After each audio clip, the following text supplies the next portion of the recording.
வணக்கம். நல்லாதனார் இயற்றிய திரிகடுகம் பாடல் 82.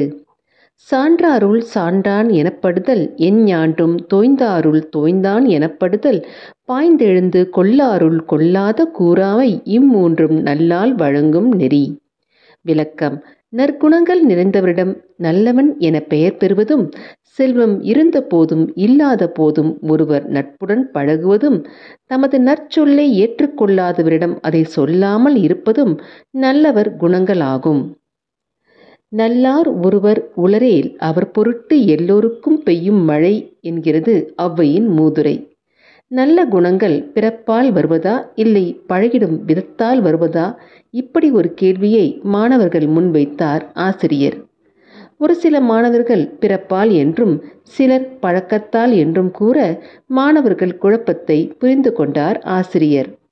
அப்போது அவர் அந்த மாணவர்களிடம் தன்னை பற்றி கூற ஆரம்பித்தார்.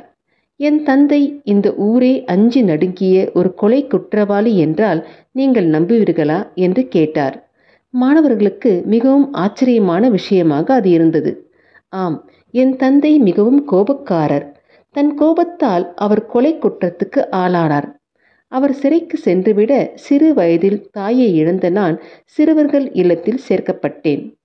அங்கிருந்த பெரியவர் எனக்கு அன்பையும் பண்பையும் கல்வியையும் போதித்தார். அவரின் நற்குணங்களை பின்பற்றி நடந்த எனக்கு என் தந்தையைப் போல் தீய எண்ணமோ கோபமோ என்றும் தோன்றியதில்லை. இப்போது உங்களுக்கு தெளிவு பிறந்ததா என்ற கேள்விக்கு மாணவர்கள் பதில் என்னவாக இருக்கும் என்று எனக்கு தெரிந்தது. உங்களுக்கு? இச்செயல் சார்ந்த சிறிய கவிதை. நற்குணங்கள் நாம் பழகிட அதையே பிறரும் தொடர்ந்திடுவார். அடுத்த பாடல் மீண்டும் சந்திப்போம். மிக்க நன்றி. தமிழ் இலக்கியம் வான்முட்டும், அதை கேட்டு ரசித்தால் மனதில் தேன் சொட்டும். இந்த பதிவு உங்களுக்கு பிடித்திருந்தால் லைக் பண்ணுங்க, ஷேர் பண்ணுங்க, சப்ஸ்கிரைப் பண்ணுங்க.